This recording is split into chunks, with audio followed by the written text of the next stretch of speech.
forest that grow in. அம்மா evening snacks ஏதாவது செஞ்சு தாங்க. என்ன ஸ்நாக்ஸ் ஐட்டம் இன்னைக்கு? ஏதாச்சும் பஜ்ஜி மாதிரி ஏதாச்சும். பஜ்ஜினா வாழைக்காய் பஜ்ஜி செஞ்சிருவா, அதான் ரொம்ப ஈஸியா இருக்கும். அதெல்லாம் அப்புறம்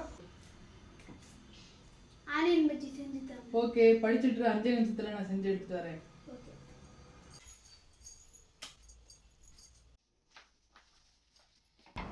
ஈவினிங் டயத்தில் டீ காஃபியோட வச்சு சாப்பிட்றதுக்கு இந்த ஆனியன் பஜ்ஜி ரொம்ப ஈஸியாக செஞ்சிடலாம். இப்போது 4 பெரிய வெங்காயத்தை தோலை ரிமூவ் பண்ணிவிட்டு நல்லா வாஷ் பண்ணிவிட்டு நீள நீளமாக கட் பண்ணி எடுத்துக்கலாம். ரொம்ப தடிமனாக கட் பண்ணக்கூடாது, நீள நீளமாக தின்னாக கட் பண்ணி எடுத்துக்கோங்க. அப்போ தான் ஆனியன் பஜ்ஜி நல்லா சாஃப்டாக இருக்கும். இப்போது எல்லா ஆனியனுமே கட் பண்ணி எடுத்தாச்சு. ஒரு அகலமான பவுலில் சேர்த்துக்கலாம். ஆனியன் கட் பண்ணதுக்கப்புறமா கையில் இந்த மாதிரி உதுத்து விட்டுக்கோங்க. அப்போ தான் தனித்தனியாக ஆனியன் வந்து பிரிஞ்சு வரணும். அப்போ தான் பஜ்ஜி வந்து செய்யும்போது நல்லா வரும். இந்த மாதிரி கையாலேயே நல்லா உதுத்து விட்டுக்கோங்க. இப்போது காரத்துக்காக ஒரு 2 பச்சை மிளகாயை பொடியாக கட் பண்ணிக்கலாம்.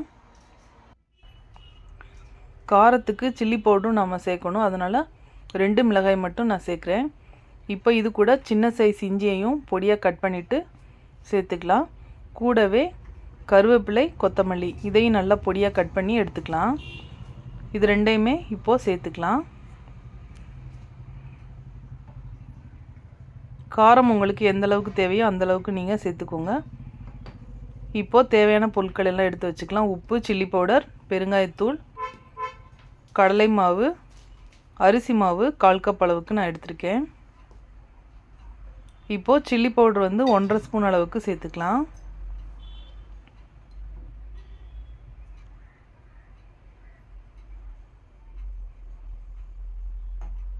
தேவையான அளவுக்கு உப்பு சேர்த்துக்கலாம்.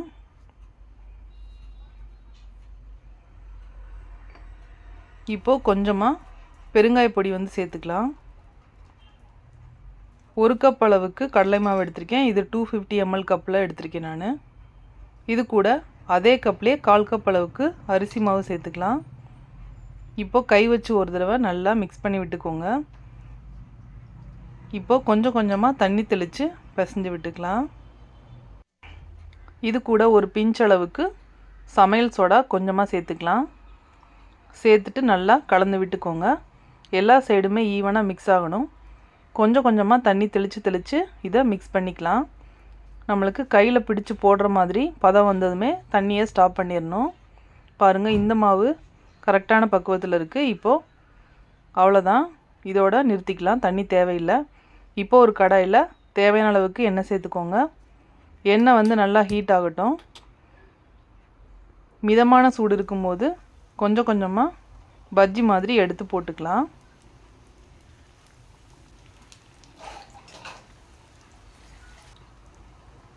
இப்போது ஒரு 5 நிமிஷம் கழித்து நாம் இதை பிரட்டி விடணும்.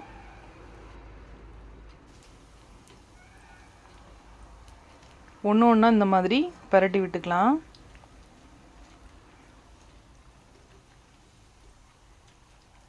ரெண்டு சைடுமே பிரட்டி விட்டு குக் பண்ணி எடுத்துக்கோங்க. அப்போ தான் சென்டரில் நல்லா வேகும், இல்லைன்னா மாவு மாதிரி இருக்கும்.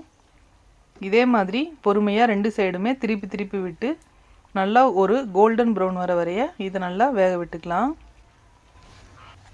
இப்போது கோல்டன் ப்ரௌன் கலரில் நல்லா வெந்து வந்திருக்கு. இந்த ஸ்டேஜில் நம்ம ஆயிலை வந்து ஃபில்டர் பண்ணிவிட்டு எடுத்துக்கலாம். அவ்வளோதான், சூப்பரான ஆனியன் பஜ்ஜி ரெடி ஆயிருச்சு. இதே மாதிரி ட்ரை பண்ணி பாருங்கள்.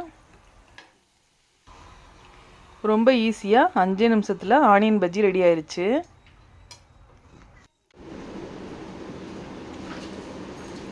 நீ கேட்ட ஆனியன் பஜ்ஜி ரெடி, சாப்பிட்டு பார்த்துட்டு எப்படி இருக்குன்னு சொல்லு.